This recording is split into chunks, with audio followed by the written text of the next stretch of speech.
Bismillahirrahmanirrahim. Bismillahirrahmanirrahim. Assalamualaikum warahmatullahi wabarakatuh. Sahabat yang beriman, sedekah adalah amalan yang mulia.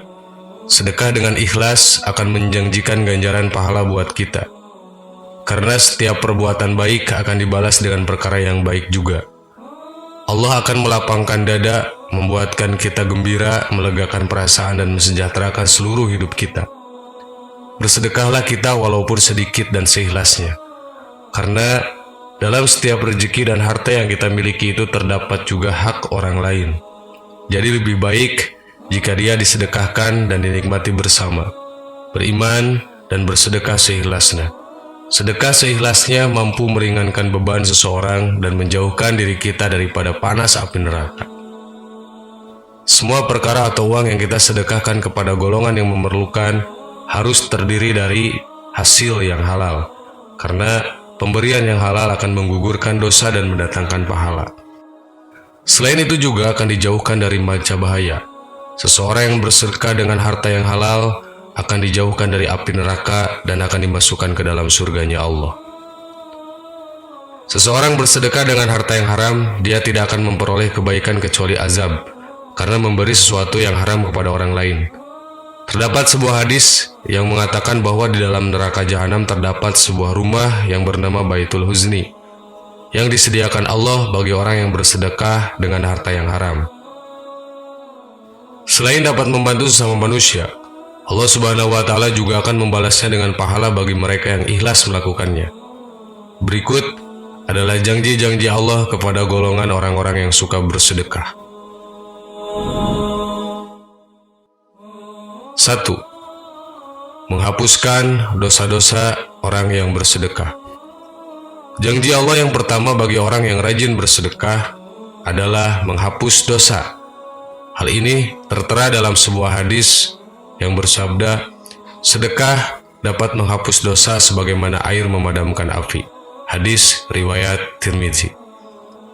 Akan tetapi janji tersebut akan dipenuhi apabila sedekah itu disertai dengan taubat atas dosa yang telah dilakukan. Terlebih lagi, apabila orang yang dengan sengaja melakukan maksiat seperti korupsi, memakan riba, mencuri, mengambil hak anak yatim, tidak berlaku sedekahnya. Apabila ia bersedekah hanya bertujuan agar dosa-dosanya tersebut impas. 2. Dapat naungan Allah di hari kiamat. Tidak hanya dapat menghapus dosa, ternyata amal sedekah juga dijanjikan akan mendapat naungan di akhirat. Rasulullah SAW mengatakan mengenai 7 golongan manusia yang mendapat naungan di hari akhir yang ketika itu tidak ada lagi naungan selain naungan dari Allah. Salah satu golongannya adalah mereka yang rajin bersedekah. Seorang yang bersedekah dengan tangan kanannya, ia menyembunyikan amalnya itu sampai-sampai tangan kirinya tidak mengetahui apa yang disedekahkan oleh tangan kanannya. Hadis riwayat Bukhari. 3. Harta tidak akan berkurang tetapi makin bertambah banyak. Janji Allah selanjutnya kepada mukmin yang rajin bersedekah adalah Allah akan melipat gandakan pahala bagi mereka. Hal tersebut sesuai dengan firman Allah Ta'ala yang artinya, sesungguhnya orang-orang yang membenarkan Allah dan Rasul-Nya, baik laki-laki maupun perempuan, dan meminjamkan kepada Allah pinjaman yang baik, niscaya akan dilipat gandakan ganjarannya kepada mereka, dan bagi mereka pahala yang banyak. Quran Surat Al-Hadid ayat 18. 4. Terdapat pintu surga hanya untuk orang yang bersedekah. Dalam sebuah hadis, Rasulullah SAW bersabda, orang yang memberikan atau menyumbangkan 2 harta di jalan Allah, maka ia akan dipanggil oleh salah satu dari pintu surga. Wahai hamba Allah, kemarilah untuk menuju kenikmatan. Jika ia berasal dari golongan orang-orang yang suka mendirikan sholat, ia akan dipanggil dari pintu sholat. Yang berasal dari kalangan mujahid, maka akan dipanggil dari pintu jihad.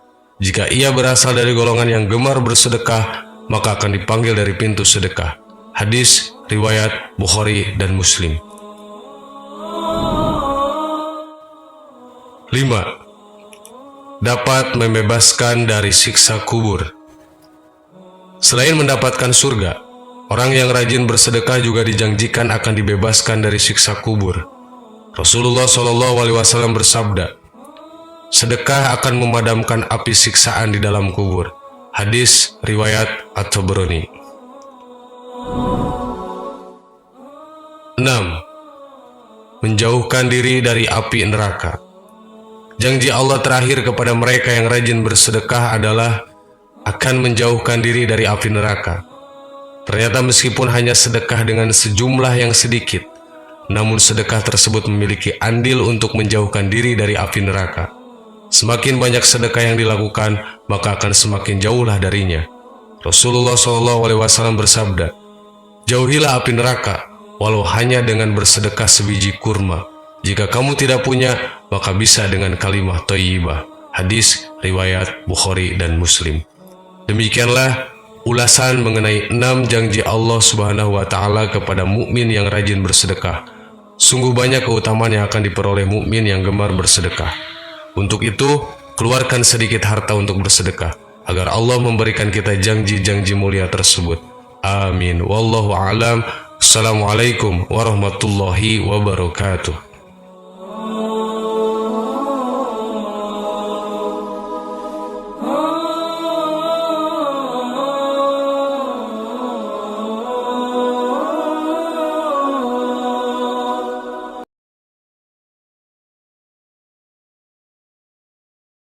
Assalamualaikum warahmatullahi wabarakatuh.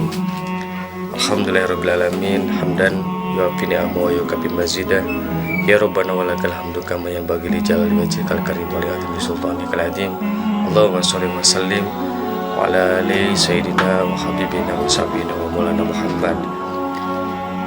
Hadirin, dalam kesempatan ini saya akan berbicara tentang 4 golongan orang yang akan dirindukan oleh surganya Allah Subhanahu wa taala.